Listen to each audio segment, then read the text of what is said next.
আজ পয়লা বৈশাখ, তাই বাসা থেকে সবাই মিলে একটু বের হলাম। স্কুল মাঠে এসে দেখি এরকম সুন্দর মেলা বসছে।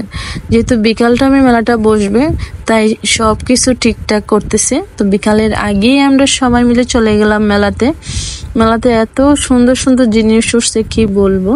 সবাই মিলে মেলার মধ্যে একটু এনজয় করলাম, চারদিকটা একটু ঘুরে নিলাম। দেখতে এত ভালো লাগতেছে। তো পিচ্ছি পাচ্ছিকে নিয়ে গেছি, যার কারণে দেখা গেছে পিচ্ছি পাচ্ছি চরকিতে উঠতে চাচ্ছে।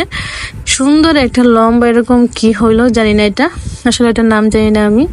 এই চারদিকে এরিয়াটা এত বড়, যেহেতু এটা একটা স্কুল মাঠ, স্কুল মাঠটা আসলে বিশাল বড় ছিল।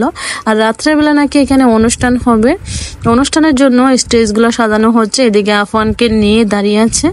আফান তো প্রচুর মজা করতেছিল। আসলে বিশেষ করে বড়দের চেয়ে ছোটরাই কিন্তু মেলার মধ্যে বেশি মজা করে। এই দেখেন গুট করে আসতেছে আর এত মজা করতেছে।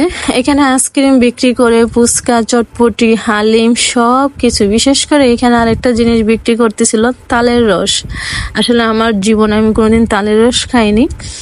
দেখতে এত সুন্দর লাগতেছিল। যেহেতু বিকাল এখনো হয় নাই, মানুষ এত ভিড় না, আস্তে আস্তে সব মানুষ আসতেছে।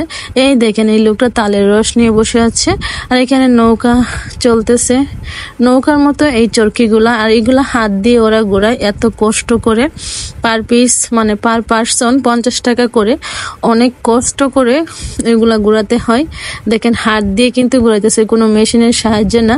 4-5 জন মিলে এরকম ঘোরায়। এদিকে আফান এত মজা পাইতেছিল, চরকিতে উঠবে না, বাট ও তাকাই ছিল, এত পরিমাণ হাসতেছিল।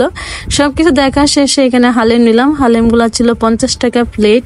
মোটামুটি ভালোই ছিল। এতক্ষণ পর্যন্ত ভিডিওটা কেমন লাগলো কমেন্টস করে জানাবেন।